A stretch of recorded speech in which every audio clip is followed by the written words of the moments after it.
Hello, this is Andrew Mount for GG with a new feature looking ahead to some of the racing later this week from Wednesday to Saturday and looking at stats and trends that can help us identify winners over those days. Now, if you see me wiping a tear out of my eye during this video, that's because Distingo, my 20-to-1 shot, has just got chinned at Lingfield in a photo finish after trading at 2-to-1 on in running. But that aside, let's start with Newbury's meeting on Wednesday. Now, there's a couple of angles here that I'm hoping to exploit. One of them is Nicky Henderson. Now, his runners at Newbury in general do very well, that's no secret. But over the years, certainly since 2010, he's only introduced 12 newcomers at a Newbury meeting during January, and 4 of the 12 won for a profit of £10.90 to a £1 level stake. Now, the interesting one here is Broomfield Berg, who goes in the bumper at 4.05. Now, he cost 90,000 quid after winning his sole point-to-point start fairly easily and is now owned by JP McManus. So look out for that one in the finale.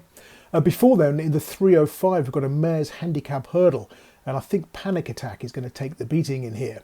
Now, David Pipe's mare has had 2 visits to Cheltenham, the only 2 times in her career she's run on an undulating track or taken on male rivals. Both times she's been well beaten, albeit in good races.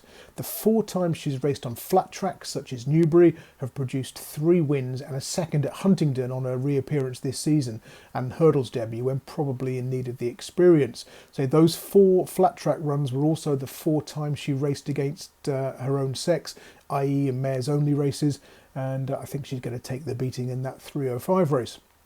Moving on to Thursday and Wincanton.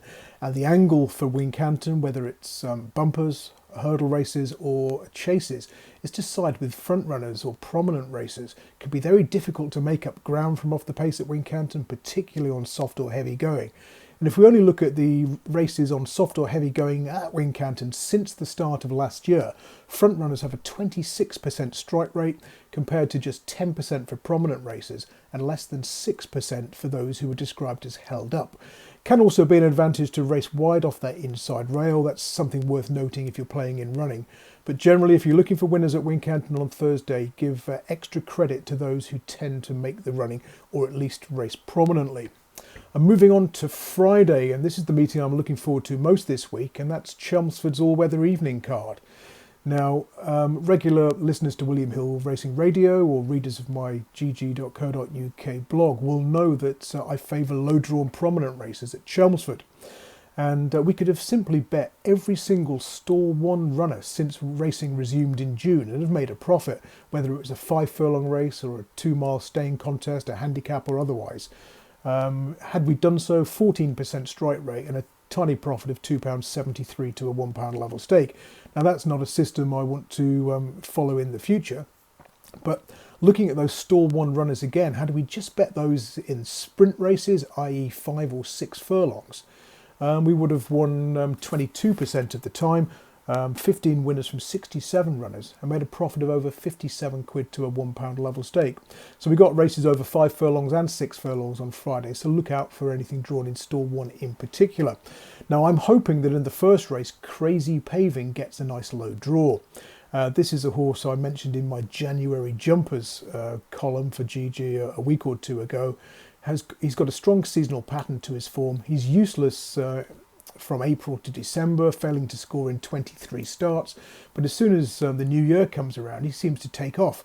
He's had 19 runs in January, February or March. He's won 7 of those. And if you only look at the 6 furlong runs, it's 7 from 17 and a profit of over £32 to a £1 level stake. So let's hope Crazy Paving gets a kind draw in that opener on Friday night.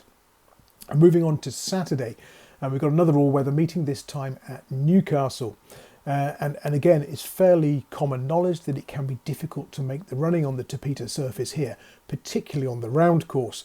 Now, we've only got 1 round course race, the opener over 1.5 miles.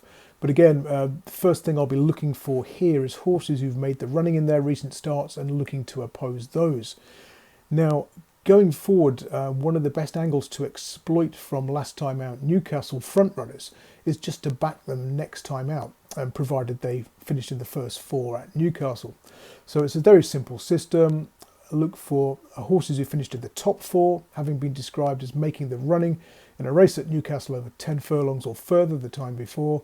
And since they put the surface down here in 2016, 35 winners from 169 runners, 21% strike rate, and a huge profit of 79.57 to a £1 level stake. That's over 85% on turnover. Now, it doesn't matter if those last time out Newcastle front runners are running over hurdles, over fences, on the all-weather, or even on turf. So you can back them blind and make a good profit. That's it from me until next week. Until then, I hope that was useful and it points you in the direction of a few winners this week. Cheers.